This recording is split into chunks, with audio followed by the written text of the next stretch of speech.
Hi everyone, and welcome back to a new video and tutorial. Today I'm back to show you how I made this beautiful blanket. This is the V-stitch blankets using 3 colors.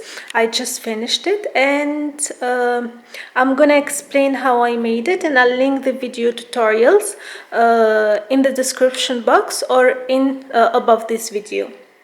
So this blanket was made using the V-stitch. And I have chained 160. Total number of the rows are 88, and I have used the dark blue color, orange and caramel. So the link to the video is on how to make the V-stitch in general, so it will help you into achieving this.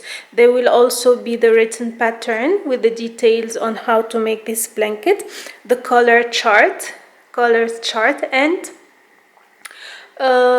what else? Yeah, the number of yarn and all the details needed to achieve this blanket. Also, you'll find the link to the video on how to change color as well. So this blanket is very pretty, the end result. I hope you like it as much as I do. The size of it is around 110 and 190. It's very quick to make, as the V-stitch is a quick stitch to achieve, and it doesn't take more than a week to finish the entire blanket. I have used 5.5mm hook to achieve this blanket as well. So I'll leave you here, and then if you have any questions, do not hesitate to leave it in the comment section. Take care everyone, bye bye.